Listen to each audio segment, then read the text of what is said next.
Επιστρέψαμε, κυρίες και κύριοι, στο πρώτο βήμα εδώ στο ΣΤΑΡΤ. Ο κύριος Αντώνης Κουρσάρης, ο πρόεδρος του Συλλόγου Εκπαιδευτικών Πρωτοβάθμιας Εκπαίδευσης, είναι μαζί μου σήμερα. Καλό μεσημέρι, καλώς ήλθατε, κύριε Κουρσάρη. Καλησπέρα, κυρία Λέλα. Ευχαριστούμε πολύ για την πρόσκληση. Και θα μιλήσουμε προφανώς για ζητήματα που έχουν να κάνουν με την εκπαίδευση, όμως θα εστιάσουμε στα προβλήματα που αντιμετωπίζουν οι οικογένειες και αυτή τη σχολική χρονιά. Και είναι κάτι το οποίο με έχει εξοργήσει, γιατί ήδη έχω φιλοξενήσει 2 περιπτώσεις γονιών που θέλησαν να το δημοσιοποιήσουν, αλλά είναι και άλλες που γονείς αθόρυβα βιώνουν ένα γοργοθά, μονογονεϊκές οικογένειες, γυναίκες που αναγκάζονται να μην πηγαίνουν στη δουλειά τους το πρωί, να συνοδεύουν το παιδί τους στο σχολείο, γιατί δεν υπάρχει σχολικός νοσηλευτής. Κυρία Λέλα, είναι μία από τις συζητήσεις που κάνουμε τα τελευταία χρόνια και νομίζω ότι είναι πιο δύσκολες και πιο δυσάρεστες που καλούμαστε να συζητήσουμε εδώ μαζί και να αναδείξουμε για ακόμα μία φορά. Είναι η 4η συνεχόμενη σχολική χρονιά όπου τα σχολεία ανοίγουν χωρίς να έχουν προσληφθεί με επάρκεια οι σχολικοί νοσηλευτές, ακόμα και στις περιπτώσεις, γιατί πρέπει να είμαστε δίκαιοι και αντικειμενικοί, ακόμα και στις περιπτώσεις που έχουν προσληφθεί οι σχολικοί νοσηλευτές. Μία από τις 2 που αναφέρατε είναι αυτή, δηλαδή έχει προσληφθεί και πρώτος και δεύτερος σχολικός νοσηλευτής και έχει βγει σε νόμιμη άδεια. Επομένως, εκεί είναι πραγματικά δύσκολο να γίνει η κάλυψη από το Υπουργείο Παιδείας. Παρ' όλα αυτά, όταν το Υπουργείο Παιδείας δεν έχει φροντίσει να έχουμε μόνιμο προσωπικό στα σχολεία μας, εκεί είναι το θέμα. Αυτό που λέμε τόσα πολλά χρόνια, είναι αλήθεια ότι έχουν γίνει 40.000 διορισμοί εκπαιδευτικών τα τελευταία χρόνια και στη γενική και στην ειδική αγωγή. Παρ' όλα αυτά, προσλαμβάνουμε κάθε χρόνο 50.000 συμβασιούχους εκπαιδευτικούς, αναπληρωτές. Από μόνο του ως αριθμός. Γιατί το κύμα των συνταξιδοτήσεων είναι πάρα πολύ μεγάλο τα τελευταία χρόνια, επομένως διαρκώς δημιουργούνται συνεχώς κενά. Άρα, σε αυτόν τον πολύ ευαίσθητο τομέα της υποστήριξης του παιδιού με σχολικό νοσηλευτή, είναι ζήτημα ζωής ή θανάτου. Αυτή η γεφύρωση που κάνει ο σχολικός νοσηλευτής της υγειονομικής περίθαλψης με την εκπαίδευση για να προσφέρει ένα υγιές, ασφαλές σχολικό περιβάλλον στο παιδί που έχει ένα σημαντικό νόσημα. Δεν παίρνει σχολικό νοσηλευτή ένας για μια γρατζουνιά, παίρνει για ένα χρόνιο νόσημα και πολύ σημαντικό. Άρα λοιπόν, αυτοί οι σχολικοί νοσηλευτές είναι δεδομένο ότι θα έπρεπε να υπάρχουν με επάρκεια στα σχολεία από την πρώτη μέρα που χτυπάει το πρώτο κουδούνι στις 11 του Σεπτέμβρη. Γιατί δεν γίνεται αυτό? Γιατί οι σχολικοί νοσηλευτές, όπως και όλοι οι υπόλοιποι εκπαιδευτικοί όλων των ειδικοτήτων, όπως και όλοι οι εργαζόμενοι, δεν έχουν κανένα απολύτως κίνητρο να έρθουν στην Κέρκυρα, να πιάσουν δουλειά, γιατί αυτό σημαίνει ότι θα πρέπει να παρατήσουν μια δουλειά που κάνουν σε σταθερή βάση. Οι σχολικοί νοσηλευτές απασχολούνται σε δομές υγείας. Τα χρήματα εκεί είναι πολύ καλύτερα. Να είμαστε αντικειμενικοί, να λέμε τα πράγματα ακριβώς όπως είναι. Άρα λοιπόν, για λίγους μήνες, όπου θα ξεκινήσει η σύμβασή του στην καλύτερη περίπτωση το Σεπτέμβρη, μπορεί να είναι και Οκτώβρη, μπορεί να είναι Νοέμβρη, μπορεί να είναι και παρακάτω, και να απολυθούν τον Ιούνιο, να ξαναπιάνουν δουλειά κάπου αλλού το καλοκαίρι και ξανά μανά από την αρχή. Γιατί δεν είναι δεδομένο ότι θα βρουν και δουλειά κάπου αλλού. Ακριβώς. Είναι πάρα πολύ δύσκολο. Σε συνδυασμό με ένα αυξημένο κόστος διαβίωσης, μετακινήσεων, στεγαστικό πρόβλημα που την προηγούμενη εβδομάδα αναδείξαμε με πολύ έντονο τρόπο στην Κέρκυρα με την παρουσία του κλιμακίου της Διδασκαλικής Ομοσπονδίας εδώ. Δεν έχουν λοιπόν κανένα απολύτως κίνητρο ούτε στη μοριοδότηση.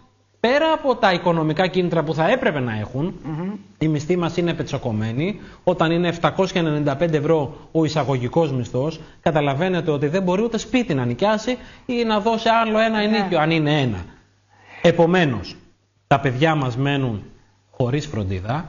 Οι γονείς αναγκάζονται σε 2 περιπτώσεις, όπως είπατε, μονογονεϊκή οικογένεια, να πηγαίνει το πρωί στο σχολείο. Ο γονιός, είτε είναι πατέρας είτε είναι μητέρα, δεν έχει σημασία. Και δεν θέλω ούτε σχολείο να φωτογραφίσουμε, ούτε φίλο, ούτε τίποτα. Όχι. Αναγκάζεται να έρχεται σε συνεννόηση με τον εργοδότη του για να δουλέψει το απόγευμα. Υποτίθεται προσωρινά δέχθηκε και ο εργοδότης, γιατί και εκεί επιβαρύνεται μία, έτσι. Και το παιδάκι το απόγευμα αναγκάζεται να πηγαίνει μαζί με το γονιό του από το σχολείο, φεύγει και πάνε στη δουλειά του γονέα. Καταλαβαίνετε για τι συνθήκες μιλάμε για αυτό το παιδί? Για μένα, ειλικρινά, και το λέω όλο το προηγούμενο διάστημα που ανέδειξα έτσι δύο ζητήματα, αν δεν μπούμε στα παπούτσια αυτού του γονιού, να καταλάβουμε εμείς. Η κραυγή αγωνίας που δημόσια έκανε η μητέρα και σε εσάς από τους Λάκωνες που δεν περνάει λεωφορείο για να πάει το παιδί στο σχολείο του. Ναι. Είναι ζητήματα για τα οποία εγώ ντρέπομαι βαθιά. Απορώ τα στελέχη της εκπαίδευσης που την προηγούμενη εβδομάδα έσπευσαν να καλωσορίσουν την κυρία Ζαχαράκη. Αλήθεια, η κυρία Ζαχαράκη στην Κέρκυρα που ήρθε, τι ανακοίνωσε? Εγώ ξέρω, εσείς το ξέρετε καλύτερα από μένα, καλύπτω το ρεπορτάζ χρόνια ολόκληρα. Όταν έρχεται ένας υπουργός στην Κέρκυρα, λέει: έφτιαξε αυτό το σχολείο. Δρομολόγησα έστω αυτό το ζήτημα. Εδώ στην Κέρκυρα που ήρθε, πέρα από το να πανηγυρίζουμε για τις επισκέψεις που έκανε με τις χοροδίες, με τις φιλαρμονικές όπου πήγε και πολύ καλά. Έχουμε να δείξουμε. Τι ήρθε να κάνει Υπουργός Παιδείας? Επειδή έδωσε όργανα στο Μουσικό Σχολείο το Υπουργείο Παιδείας μετά από 20 τόσα χρόνια. Θυμηθείτε πέρυσι τις κινητοποίησεις που έκαναν με τα παιδιά του Μουσικού Γυμνασίου και Λυκείου. Και τα δικά μας. Ορθώς έγινε μια μικρή έτσι επίδειξη. Και να γίνεται. Αλλά το αυτονόητο όμως δεν είναι δεδομένο σε αυτόν τον τόπο. Ρωτήσαμε, δεν μιλώ για τους συνδικαλιστές γιατί εσείς το κάνετε. Καλά, εμείς το κάναμε με τόσο τρόπο έντονο πια. Δηλαδή θεωρήσαμε ότι είμαστε και επικίνδυνοι με ένα αστυνομοκρατούμενο κέντρο της πόλης. Εκεί θα κάνω το συνήγορο της κυρίας Ζαχαράκη, αποκλείται η ίδια να έχει ζητήσει αυτή την εικόνα. Ναι, μα όταν πήγαμε μέσα μαζί με τον κύριο Καπετάνιο και τον κύριο Τράντο, οι συνεργάτες ήταν πολύ πιο διστακτικοί και τα τοπικά στελέχη της εκπαίδευσης από την ίδια την Υπουργό. Εγώ θα σας λέω πάντα την αλήθεια που βιώνουμε, όχι ότι αυτό απαλλάσσει την ίδια την Υπουργό για την επιλογή των συνεργατών της. Προφανώς. Και με μια επικοινωνιακή διαχείριση να προσπεράσουμε τα προβλήματα ουσίας. Όμως συζητήσαμε. Δεν είμαστε μπαμπούλες, είμαστε αυτοί που είμαστε κάθε μέρα μέσα στις τάξεις. Εσείς θέσατε ζητήματα, οι υπόλοιποι έθεσαν, δηλαδή συναντήθηκε με δημάρχους, με τον Περιφερειάρχη, με τα στελέχη της εκπαίδευσης. Αναρωτιέμαι, δηλαδή, το βράδυ κοιμούνται με ήσυχη και καθαρή τη συνείδησή τους? Εγώ αν ήμουν στη θέση τους, σας το λέω ξεκάθαρα, θα είχα παραιτηθεί από την ανεπάρκεια της πολιτείας να καλύψει τέτοιες περιπτώσεις σαν και αυτές που μιλάμε. Είναι απαράδεκτο να είναι στη θέση τους, να λαμβάνουν τους παχυλούς μισθούς τους με τα πολύ ψηλά επιδόματα της θέσης τους και να μην υπάρχει νοσηλευτής. Να μην υπάρχει παράλληλη στήριξη, να μοιράζεται η παράλληλη στήριξη, το είπα και στην Υπουργό Παιδείας, με ποσοτικά κριτήρια. Έχει το 25ο δημοτικό, λέω ένα νούμερο που δεν υπάρχει, 7 διαγνώσεις, στείλε 2. Αλήθεια, από πού προβλέπετε αυτό? Να μας το απαντήσουν. Το έθεσα και στην ίδια την Υπουργό Παιδείας. Δηλαδή, δεν κοιτάμε καθόλου τα ποιοτικά χαρακτηριστικά. Ή αλήθεια διαχειριζόμαστε εμείς τη μιζέρια? Και ποιοι είμαστε εμείς να επιλέξουμε η εκπαιδευτική της τάξης αν το παιδί της Ηρώς έχει μεγαλύτερη ανάγκη από το παιδί του Αντώνη? Δεν το καταλαβαίνω αυτό. Έχουμε όλοι ένα έγγραφο, μια διάγνωση από το ΚΕΔΑΣΥ, από μια διεπιστημονική ομάδα που λέει ότι χρειάζεται καθολική υποστήριξη. Λοιπόν, σε αυτή την κριτική μας, που εμείς την κάνουμε από πέρυσι με πάρα πολύ έντονο τρόπο και την κάνουμε αυτά τα 2 χρόνια με πιο οξύ τρόπο, κυρία Λέλα, γιατί στο παρελθόν γινόταν η κάλυψη έστω και με πιο αργούς ρυθμούς. Ναι. Τα τελευταία χρόνια κλείνει η στρόφιγγα των πιστώσεων του ΕΣΠΑ και προσλαμβάνονται όλο και λιγότερη εκπαιδευτική παράλληλη στήριξη. Πέρυσι και φέτος λοιπόν διαπιστώσαμε ότι τα παιδιά που έχουν παράλληλη έχουν για τις μισές ή για το 1/3 των ωρών τους. Ξέρετε πώς απαντάει αυτό το Υπουργείο Παιδείας με εγκύκλιο που έστειλε σε αυτή μας την κριτική? Λέει στα ΚΕΔΑΣΥ, δεν θα γράφετε τώρα για 24 ώρες για καθολική υποστήριξη, θα γράφετε μόνο υποστήριξη. Για να μην λένε και αυτοί οι συνδικαλιστές γιατί μοιράζεται την παράλληλη στήριξη, τη βρήκανε τη λύση. Και αυτή η απαράδεκτη αντιεπιστημονική προτεραιοποίηση που γινόταν έφυγε μόνο από την παράλληλη και πήγε και στα ολοήμερα. Και λέει, για να δω, δουλεύουν και οι δύο γονείς. Ναι. Είναι άνεργος ένας από τους δύο. Προτεραιότητα και στο ολοήμερα. Γιατί δεκάδες ολοήμερα στην Κέρκυρα δεν έχουν είτε νηπιαγωγεία είτε δημοτικά. Τα νούμερα δεν τα θυμάμαι πια απ' έξω, γιατί είναι τόσα πολλά που τα έχουμε ξεχάσει. Έχουμε λοιπόν σε 16 κενά νηπιαγωγών, 14 κενά δασκάλων. Αυτό σημαίνει ότι τα ολοήμερά μας δεν λειτουργούν. Κενά στα αγγλικά και στη γυμναστική. Άρα αυτό σημαίνει ότι απαγορεύεται ο δάσκαλος, αν έχει πλεόνασμα ωρών, που κανένας δεν έχει, γιατί συμπληρώνει ωράριο στο ολοήμερο, ναι. Τα παιδιά δεν ξέρουμε τι να τα κάνουμε. Στην περιφέρεια, με τα σχολικά δρομολόγια. Το λεωφορείο έχει υπογράψει σύμβαση, λες και είναι γραμμένο σε πέτρινη πλάκα το Μωυσή, αυτή την ώρα τη συγκεκριμένη να έρθει. Ναι. Άρα πιο πριν, τι κάνουν αυτά τα παιδιά? Έξω στο διάλειμμα τα προσέχουν οι εκπαιδευτικοί. Μάθημα πάντως δεν γίνεται. Στο θέμα του σχολικού νοσηλευτή θέλω να επιμείνουμε, ναι. γιατί υπήρξε και ένα αίτημα από τα σχολεία προς το Δήμο Κεντρικής Κέρκυρας, ώστε μέχρι να δούμε πώς και μας το είπε και η κυρία Ζαχαράκη. Έχετε δίκιο. Να απευθυνθούν στο Δήμο. Το βοήθεια στο σπίτι, και σε αυτό το πρόγραμμα. Λοιπόν, αναρωτιούνται οι γονείς και λένε, τι κάνει ο Δήμος. Το έθεσε και η Ένωση Γονέων αυτό το ζήτημα. 2 νοσηλευτές, έναν εδώ, έναν εκεί, για να μην πούμε τα σχολεία, ώστε και αυτοί οι γονείς να μην αναγκάζονται να είναι όλη μέρα. Μα κοροϊδευόμαστε τώρα. Θέλετε να δούμε τι μας είπε ο κύριος Κούρτης? Βεβαίως. Να δούμε για ποιο λόγο πάει για λίγο στο ένα σχολείο και καθόλου στο άλλο σχολικός νοσηλευτής, σύμφωνα με τον αρμόδιο του Δήμαρχο, τον κύριο Χρήστο Κούρτη. Κοιτάξτε, αυτό είναι μια ιστορία που ξεκίνησε πέρσι για πρώτη φορά. Υπήρξε αυτή η ανάγκη, διότι το Υπουργείο Παιδείας στέλνει ανάλογα με τις ανάγκες των μαθητών που υπάρχουν στα σχολεία, στέλνει και νοσηλευτές, ούτως ώστε να εξασφαλίζεται η ζωή των παιδιών και η υγεία τους τις ώρες που βρίσκονται στο σχολείο. Αλλά τελικά δεν είναι τόσοι οι νοσηλευτές όσες είναι οι ανάγκες των παιδιών. Συνήθως μετά από ένα μήνα στέλνουν κάτι επικουρικούς. Γίνεται μια πρόσθετη πρόσληψη και επομένως μερικές φορές αυτά καλύπτονται. Πέρσι μας ζητήθηκε για την κοινωνική υπηρεσία να μπορέσουμε να στείλουμε έναν νοσηλευτή σε ένα από τα σχολεία της πόλης, ούτως ώστε να καλυφθεί αυτός ο χρόνος από τη στιγμή που το Υπουργείο δεν έστειλε, από το Σεπτέμβρη μέχρι τη στιγμή που θα στείλει, κάπου εκεί πέρα γύρω στον Οκτώβριο, στον Νοέμβρη. Με την ευαισθησία που διαθέτει και ο Δήμος αλλά και οι κοινωνικές μας υπηρεσίες, εμείς συντμήσαμε τις υπηρεσίες που κάνει ένας νοσηλευτής μας στην δικιά του δουλειά, στο βοήθεια στο σπίτι, και έτσι το στείλαμε για ένα συγκεκριμένο χρονικό διάστημα να παρέχει τις υπηρεσίες του σε ένα δημοτικό σχολείο. Οι υπηρεσίες, όπως καταλαβαίνετε, είναι ολοήμερες. Δηλαδή πρέπει να είναι όλη την ώρα εκεί, από την ώρα που θα πάει το παιδί στο σχολείο μέχρι που θα φύγει το παιδί από το σχολείο. Δηλαδή ο νοσηλευτής δεν μπορεί να κάνει τίποτε άλλο εκείνη την ώρα, δεν είναι να το βοηθήσουμε να κάνει στην υπερορία του κάποια δουλειά. Σημαίνει ότι όποιος πάει νοσηλευτής πάει από εμάς εκεί, δεν θα μπορεί να κάνει τη δουλειά για την οποία έχει προσληφθεί στο Δήμο. Έτσι λοιπόν φέτος ξαναυπήρξε αυτή η ανάγκη για 2 παιδιά και μας έχει σταλεί από την Διεύθυνση Παιδείας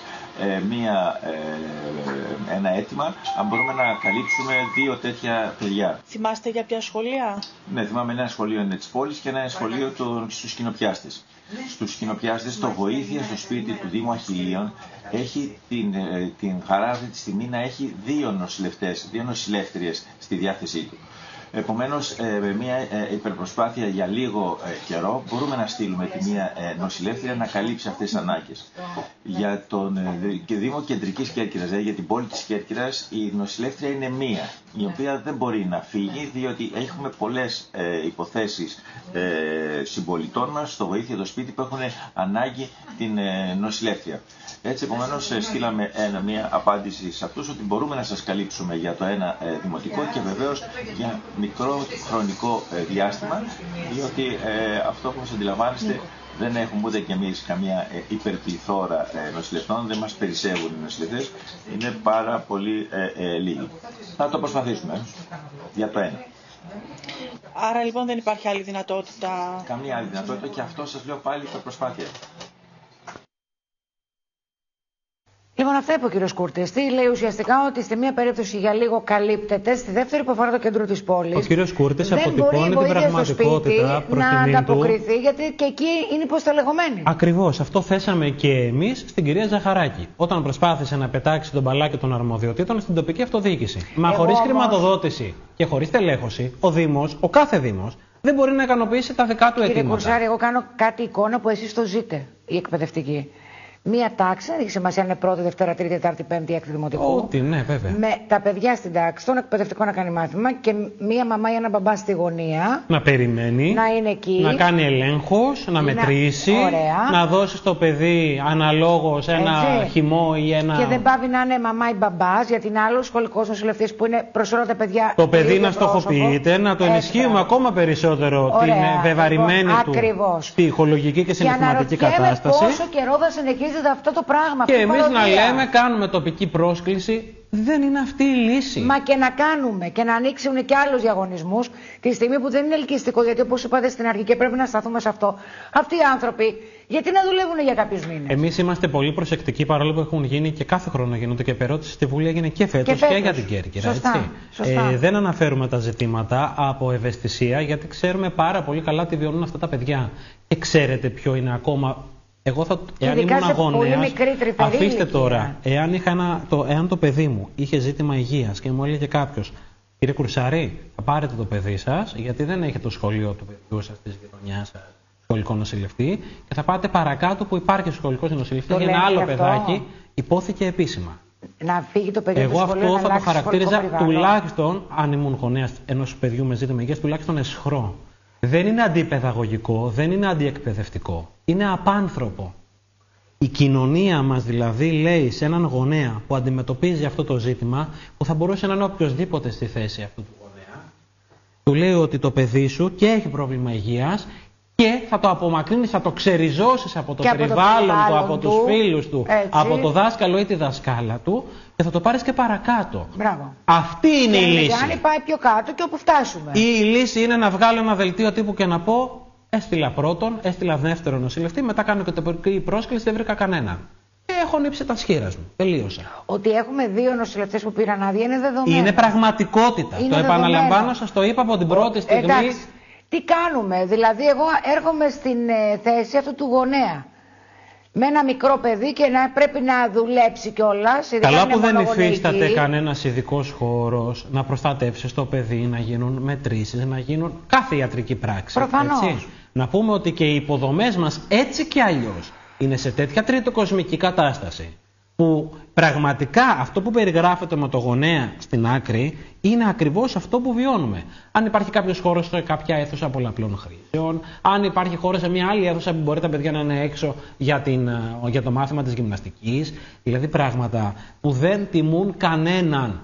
Και πραγματικά απορώ. Και που δεν λύνονται όμως, κύριε με Κουρσάρη. τι τρόπο τα λέμε τόσα χρόνια.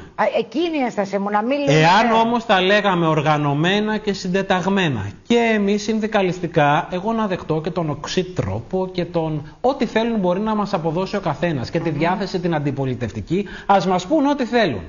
Τα στελέχη της εκπαίδευσης, αν όλοι, από την Κέρκυρα μέχρι τη Ρόδο, από τον Εύρο μέχρι τη Γάβδο, διεκδικούσαν και έλεγαν παιδιά, δεν πάει άλλο. Δεν είναι εκπαίδευση αυτό που παρέχουμε. Η εντατικοποίηση της δουλειάς του εκπαιδευτικού, που δεν τον αφήνει να κάνει μάθημα. Το να συμπληρώνει διαρκώς πλατφόρμες, δείκτες, που τελικά ποιο είναι το αποτέλεσμα που έχουν στην ποιότητα του παρεχόμενου εκπαιδευτικού έργου. Μας αφήνουν να κάνουμε μάθημα να διδάξουμε τα παιδιά μας? Όχι. Μας αφήνουν να μεταλαμπαδεύσουμε αξίες? Όχι, ακόμα μεγαλύτερο. Άρα λοιπόν λέμε ότι για όλες τις παθογένειες φταίει ο δάσκαλος και η δασκάλα, ο καθηγητής ή η καθηγήτρια, και δεν κοιτάμε όλες τις υπόλοιπες παραμέτρους εκπαιδευτικής διαδικασίας που είναι διαλυμένες. Όλες οι σύγχρονες έρευνες αποτυπώνουν το πόσο σημαντική είναι για τη μαθησιακή πορεία κάθε ανθρώπου στη ζωή του και αργότερα μετά το σχολείο οι σχολικές υποδομές. Να διευκρινίσουμε κάτι, γιατί κάποιος κακοπροαίρετα μπορεί να σκεφτεί από όσους μας παρακολουθούν. Ναι. Γιατί χρειάζεται διαρκώς σχολικός νοσηλευτής στο παιδί όταν δεν είναι στο σχολείο? Έχει δίπλα του κάποιον ειδικό σε οποιαδήποτε άλλη δραστηριότητα κάνει ή στο σπίτι του? Γιατί στο σχολείο επιβάλλεται να έχει ένα υγιές και ασφαλές σχολικό περιβάλλον με τη συνύπαρξη δεκάδων άλλων παιδιών. Όταν η δασκάλα έχει ένα παιδί με διαβήτη και της πέσει και λιποθυμήσει και πάει μια επίσκεψη διδακτική, ακόμα και μέσα στην τάξη να είναι, έχει ταυτόχρονα άλλα 20 παιδιά να φροντίσει και να προσέξει. Να μπορεί να ανταπεξέλθει. Ήταν ένα παιδί. Άρα λοιπόν η συνύπαρξη τόσων ανθρώπων σε ένα χώρο βεβαίως και απαιτεί την παρουσία του σχολικού νοσηλευτή. Είναι δεδομένο ότι πρέπει να υπάρχει, γιατί προσφέρει ένα συντονισμό φροντίδας και περίθαλψης ο σχολικός νοσηλευτής. Και εδώ λοιπόν ο γονιός πρέπει να επιλέξει ή θα πάει μαζί με το παιδί στο σχολείο ή δεν θα πάει το παιδί στο σχολείο. Λιποθυμικά επεισόδια, επιλήψεις, ξέρετε τι γίνεται καθημερινά. Θα καλύπτεται πολλές φορές το ρεπορτάζ με δυσάρεστο τρόπο όταν κάτι γίνει. Πανελλαδικά, όχι στην Κέρκυρα. Ευτυχώς τελευταία δεν έχουμε τέτοια ζητήματα. Αλλά Και ανάποδα. Εμείς το λέμε και ανάποδα. Όταν και ο εκπαιδευτικός, θυμάστε την υπηαγωγό στην Ηλία που είχε λιποθυμήσει, που λέγαμε στο Λοήμερο ότι ήταν μόνη της με 20 νήπια και προνήπια, 4χρονα παιδιά και 5χρονα. Δηλαδή, αυτή η συνύπαρξη τόσων πολλών ανθρώπων ταυτόχρονα στον ίδιο χώρο χρειάζεται προστασία. Πώς να το κάνουμε τώρα? Δεν είναι πληθωρικό το αίτημα. Δεν είναι συντεχνιακό να πούμε να βρει μεροκάματο ένας σχολικός νοσηλευτής. Εδώ δεν έρχονται γιατί απασχολούνται αλλού σε δομές υγείας. Άρα λοιπόν χρειάζεται με τον πιο ηχηρό τρόπο όλοι μαζί συντονισμένα, και δυστυχώς αυτό δεν γίνεται με τον ενδεδειγμένο τρόπο. Θα πρέπει να καταλάβουμε ότι είναι ζήτημα πολιτικής επιλογής της συγκεκριμένης κυβέρνησης, αλλά και των προηγούμενων κυβερνήσεων τα 15 τελευταία μνημονιακά χρόνια, η απαξίωση του δημόσιου συστήματος της εκπαίδευσης, όπως γίνεται στην υγεία, όπως έγινε με το ξεπούλημα δημοσίων δομών και υποδομών, για να φτάσουμε στην ιδιωτικοποίηση. Το να βάλει το χέρι στην τσέπη ένας πατέρας και μια μητέρα, και αφού δεν μου δίνει το κράτος παράλληλη στήριξη, να βάλω ιδιώτη βοηθό, είναι ιδιωτικοποίηση. Το να πάω στο φροντιστήριο. Και αν μπορεί, κύριε Κουρσάρη, εγώ θα πω και το εξής. Ναι, είναι ιδιωτικοποίηση, αλλά εάν κάποιος μπορεί να το υποστηρίξει, λέει για το καλό του παιδιού μου θα το κάνω. Φυσικά. Κάποιος που δεν μπορεί να το υποστηρίξει, γιατί δεν έχει λεφτά. Πού είναι η ισοπολιτεία και πού είναι το Σύνταγμα που κουρελιάζεται καθημερινά? Το Σύνταγμά μας γίνεται ένα κουρελόχαρτο με ευθύνη της πολιτικής ηγεσίας, με ευθύνη της κυβέρνησης. Και πολλές φορές και της αντιπολίτευσης που δεν διεκδικεί με τον τρόπο που θα έπρεπε. Δεν μπορεί να έχουμε παιδιά και να μένουν στο σπίτι τους. Πώς αλλιώς πρέπει να το πούμε? Τι άλλο πρέπει να γίνει? Αυτή η μητέρα του 14χρονου κοριτσιού απευθύνθηκε στην εκπαίδευση στην Κέρκυρα. Μίλησε και με την ΕΛΜΕ. Έχει φτάσει στο Υπουργείο Εσωτερικών, στο Υπουργείο Παιδείας, στην Περιφέρεια Ιωνιονήσων. Δεν έχει αφήσει γραφείο για γραφείο, Υπουργείο για Υπουργείο. Για την αξιοπρέπεια και το δικαίωμα του παιδιού της να πάει. Ακριβώς. Δηλαδή αυτή η γραφειοκρατία, γι' αυτό λέμε ότι χρειάζεται μόνιμο στόλο η περιφέρεια με λεωφορεία. Ο κύριος Περιφερειάρχης μας ανακοίνωσε προχθές με τη Διδασκαλική Ομοσπονδία ότι έστω μέσω προγράμματος leasing θα μπορεί να έχει κάποια λίγα λεωφορεία. Μα ξέρετε τι γίνεται όμως? Αλλά δεν είναι αυτή η λύση. Έτσι όπως είναι η κατάσταση. Χωρίς... Δεν αφήνει το περιθώριο να είναι ευέλικτο, δηλαδή να πει... κάνω 2 χιλιόμετρα παραπάνω και να ανέβω το λόφο. Ναι, δηλαδή, γιατί δεν είμαστε και στον Όλυμπο. Δεν μιλάμε για 30 χιλιόμετρα μακριά. Δεν είναι 2, είναι 3 χιλιόμετρα. Πάντως 30 δεν είναι. Για όνομα του Θεού τη συζητάμε και να φύγουμε από τον κεντρικό δρόμο, να κάνουμε την παράκαμψη, να ανέβουμε. Τώρα. Εντάξει τώρα. Δηλαδή, η άλλη μαμά μετακόμισε από το σπίτι. Καταργήσαμε. Γιατί ο δρόμος είναι βομβαρδισμένος. Το αρμαξίδιο το έχει διαλύσει. Το παίρνει το παιδί λες και είναι ψώνια. Καταργήσαμε τα σχολεία της γειτονιάς, τα σχολεία του χωριού, φτιάξαμε τα σχολικά κέντρα και δεν εξασφαλίζουμε τη δυνατότητα πρόσβασης των παιδιών στο σχολείο. Εντάξει. Όσο και αν έχει ομαλοποιηθεί η κατάσταση με τις σχολικές μεταφορές, εξακολουθούν και υπάρχουν 250 παιδιά τα οποία δυσκολεύονται στο βορρά να φτάσουν στο σχολείο τους. Μα και ο κύριος Ζήκος είπε ότι μπορεί να είμαστε σε ένα πάρα πολύ καλό επίπεδο, αλλά εγώ δεν ηρεμώ εάν δεν πάνε όλα τα παιδιά στο σχολείο. Βλέπετε λοιπόν, ορίστε ένας εκπρόσωπός μας στην τοπική αυτοδιοίκηση που λέει, αναγνωρίζει και βγαίνει και λέει, δυσκολεύομαι, ντρέπομαι, μας το είπε ο άνθρωπος και εκεί. Και το έχει πει και δημόσια. Άρα λοιπόν, και για το θέμα του παιδιού του 14. Δεν γίνεται να κουνάμε και το δάχτυλο ή να αποκλείουμε εκείνους που θέτουν τα ζητήματα, μη μας χαλάσουν την ωραία εικόνα που προσπαθούμε να φτιάξουμε. Εγώ ξέρετε, πρώτα απ' όλα η αγωγή που έχω πάρει από τους γονείς μου και στη συνέχεια η πολιτική ιδεολογική οπτική που μπορεί να έχει ο καθένας, ούτε ο σπιοκάμπτης, ούτε καρεκλοθύρας, ούτε αυτό το σύνδρομο του επαρχιώτη μ' αρέσει να έχω. Διεκδικούμε τα ζητήματα όπως πρέπει να τα θέσουμε στον εκάστοτε Υπουργό Παιδείας. Όποιος και αν είναι αυτός, όποιας παράταξης, κόμματος, απόφρασης και αν είναι, το ίδιο κάναμε και με την προηγούμενη και την προπροηγούμενη κυβέρνηση, το ίδιο θα κάνουμε και με την επόμενη. Ειλικρινά, θέλαμε ως συνδικάτο επιτέλους αυτά τα παιδιά να τα δούμε στο σχολείο με ίσους όρους. Πρέπει να γίνει χθες. Και γι' αυτό το συζητάμε και ελπίζω την επόμενη φορά να έχουμε να πούμε καλές ειδήσεις στο κομμάτι αυτό, γιατί αναλογίζομαι και τους γονείς και αυτά τα παιδιά και ντρέπομαι, ειλικρινά ντρέπομαι. Εμείς να τους ζητήσουμε συγγνώμη για το κομμάτι της ευθύνης που μας αναλογεί. Ειλικρινά δεν ξέρω, το έχουμε σκεφτεί στο Διοικητικό μας Συμβούλιο, όλες οι παρατάξεις, όλοι οι συνάδελφοι ομόφωνα, τι άλλο μπορούμε να κάνουμε για να βοηθήσουμε αυτούς τους ανθρώπους. Δυστυχώς δεν περνάει από το δικό μας χέρι. Πέρα από την ανάδειξη του ζητήματος αυτού, βάζοντας στην άκρη τα δικά μας εργασιακά, την καταστρατήγηση των εργασιακών μας δικαιωμάτων, βάζουμε πιο μπροστά τις ανάγκες του μαθητή. του κάθε παιδιού. Πρέπει να βρεθεί λύση. Δεν πάει άλλο να χάνεται άλλη μέρα για αυτά τα παιδιά. Εάν τα παιδιά, και με αυτό θα κλείσουμε, αυτά τα παιδιά τα άφηναν οι γονείς στο σπίτι για 1000 λόγους ο κάθε γονιός, θα έτρεχαν στους εισαγγελείς. Θα ήταν έξω το σπίτι. Γραφειοκρατική δισκαμψία και αναλγησία είναι αυτοί οι λόγοι, και βεβαίως το στέρεμα, το κλείσιμο των χρημάτων. Είναι πολύ απλό γιατί γίνεται. Θα τα ξαναπούμε, κύριε Κουρσάρη, το μόνο σίγουρα. Ευχαριστώ θερμά για τον χρόνο σας. Κυρίες και κύριοι, βάζουμε άνω τελεία. Πάμε σε ένα ακόμα διαφημιστικό διάλειμμα. Επιστρέφουμε σε πολύ λίγο.